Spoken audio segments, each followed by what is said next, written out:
Lesson 1. What is good?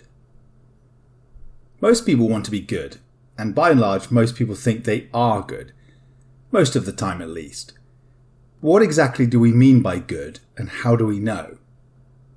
Moral philosophy, ethics, is not just a list of what is right and what is wrong or a code of behaviour, although it can be that sometimes.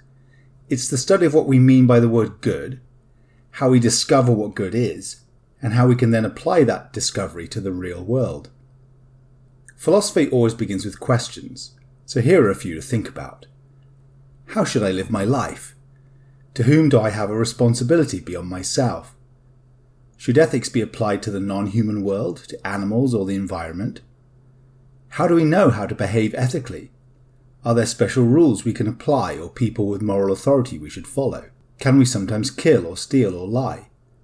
In this course you will learn some of the ethical tools that can help you answer these questions. Moral philosophy begins with metaethics, which highlights what we might call the grounding problem. What is the ground or basis of ethics? Is good a thing like a tree or a person? Can it be discovered? Is it knowable? And where is morality located? Is it in the action or in the outcome of an action? Consider this story. A few years ago, I was sitting in a park in Vienna, Austria. It was a beautiful day and I was just minding my own business, enjoying the sun and the sound of the birds above the hum of city life. I spotted two men running through the park, one after the other.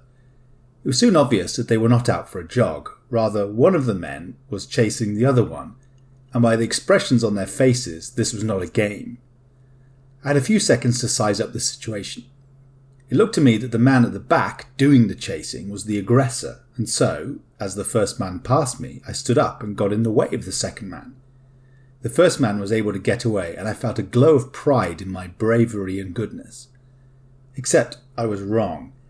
The man I was holding back shook himself loose and began shouting at me, "Why did you stop me? He stole my wallet!" My action had allowed a thief to escape. So, here's the question. Did I do something wrong? Undoubtedly my action resulted in a bad consequence, but my motives were good.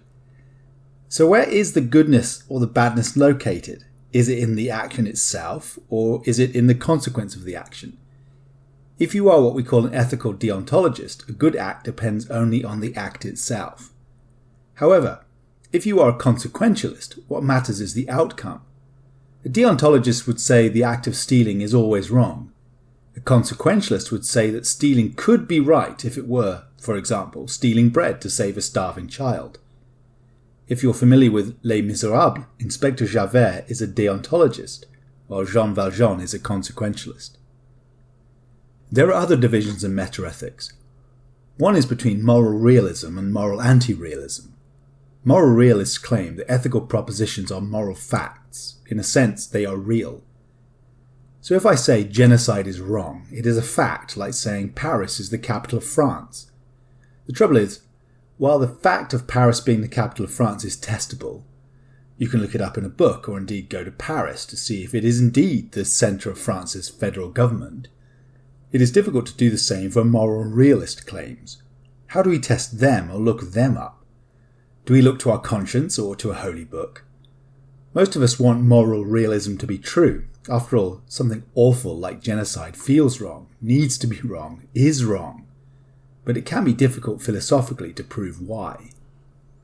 Enter the moral anti-realists, who say there are no moral facts. This would seem to explain why there is so much disagreement in ethics, when no reasonable person for whom reliable information is available would disagree that Paris is the capital of France. The trouble with this kind of thinking is that it makes it difficult to explain why some things are wrong, which just seem wrong. To say that it is just one's opinion that rape or torture or genocide are wrong would seem to open a doorway to a pretty dark world. On the other hand, moral anti-realism perhaps opens the door to our being able to change our mind about ethics over time, although this is something moral realists also say. When slavers claimed slavery was right, they were just wrong, akin to saying Bordeaux is the capital of France. All of this ought to show why the study of ethics is so fraught, but also so important. After all, it takes us into the heart of human behaviour and how we govern our relationships with each other. In this course, we will examine the main theories in moral philosophy and then apply them to particular ethical issues. We will travel from ancient Athens to Prussia and to England.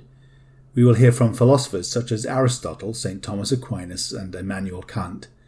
And we will look at issues such as war, euthanasia, and animal rights.